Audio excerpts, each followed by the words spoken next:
Good day mga sir. Ngayon ay magre-repair tayo ng amplifier na 502 na concert. So ayan. Ano siya? May problema yung on niyang output. May humming siya. Malakas. Hindi siya yung normal na humming. Tapos lahat ng terminal left and right may ugong. So ayan, testing natin. Ipa-plug in natin siya, tapos power on. Ito medyo ano ba 'to, medyo bago pa siya gagawa ng kikintab pa ng kanyang pyesa. Yan yung harap. So ayan, gumana na yung kanyang relay tsaka yung fan. So hanapin natin. Ipaparinig ko sa inyo yung yung ugong. May tunog, may sound siya kapag testing. Kaya lang magkasama siyang ugong. Ayan o. So lahat yan. Ganyan yung kanyang sira. Pag nilalagyan ko siya ng audio, meron. Okay siya. Kaya lang may sumasabay na ugong. Tapos pag dinalakasan, basag siya. So ayan, iaangat ko muna yung kanyang board. So ayun, bago tayo magtuloy-tuloy sa ating tutorial, iaan muna kita na mag-subscribe sa aking channel. At i-click mo na rin yung notification bell at select all para lagi kang ma-notify sa mga uploads ko dahil magkakaroon pa tayo ng maraming tutorials. Salamat! Yan, let's continue our tutorial. Ugong yung problema. Tapos, isa lang yung may ugong na channel. Yung either left or right channel yung may ugong.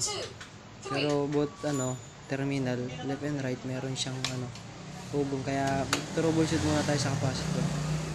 Kasi yan yung mga kadalasang naging problema pagka kahit nakarekta yung kahit nakatanggal yung mga sakit tapos may ugong pa din.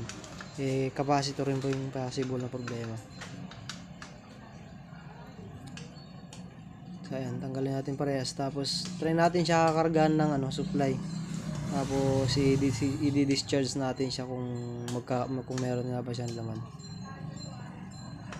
Ito medyo matagal tayo dito mga sir, kailangan makita nyo lahat yung kung paano natin malalaman kung anong problema anong problema ng ampli kapag ganito. Ano yung mga posibleng sira niya. So meron akong dito, power supply na improvise. Gagamitan natin siya ng kakargahan natin yan.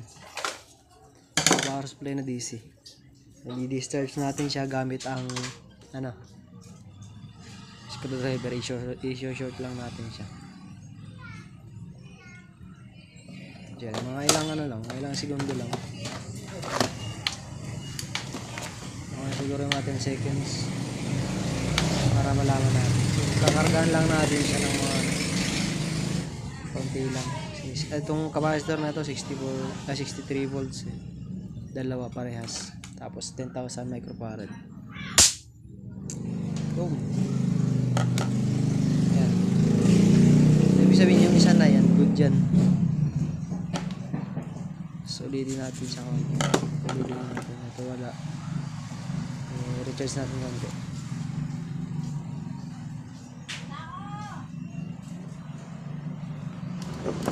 Yan.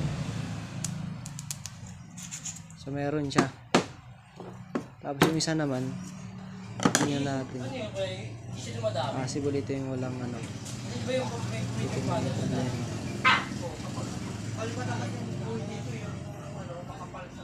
charge.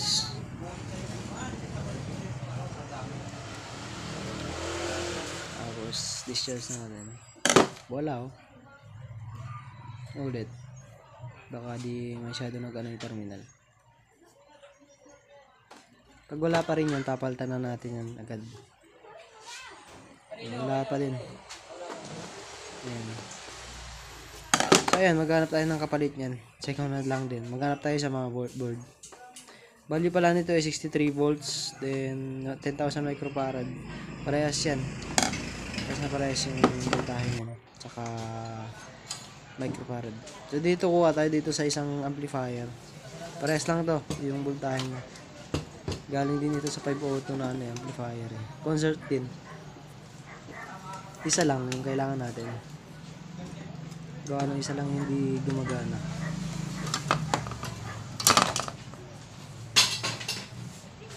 So syempre, i-test din natin kung ano yung condition niya, kung gumagana rin ba o hindi. At same process, i-recharge natin tapos discharge.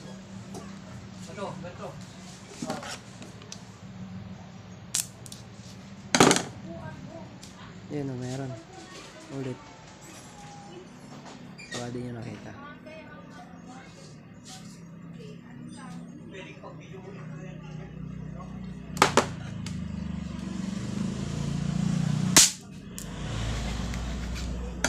Yan. Okay siya. Lakas no?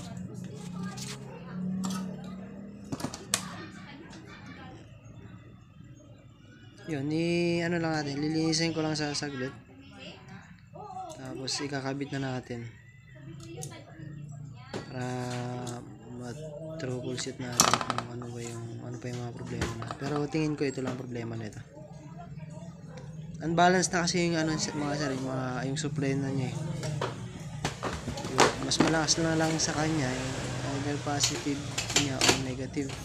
Kasi itong capacitor na to series to eh. So alam nyo naman na siguro kung ano yung connection nito. Ay, ganun ba? Yan.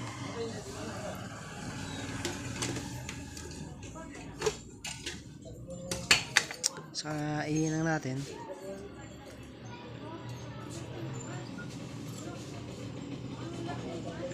So, sana ito lang yung, naging problema niya mga sir.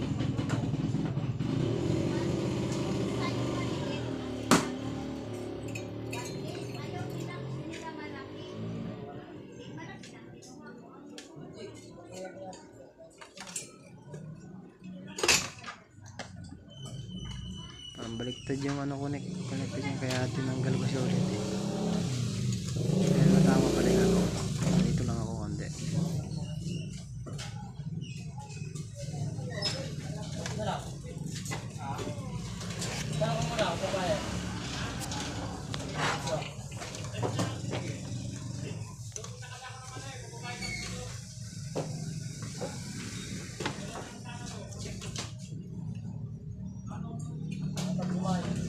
Yan. Ulit eh, tinanggal pa talaga eh.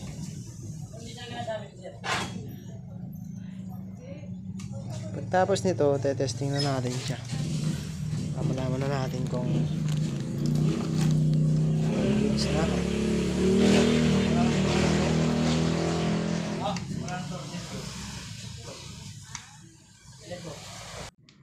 So ayan, mabalik na natin yung mga cord, mga socket. So testing natin siya. Plug in, then power on.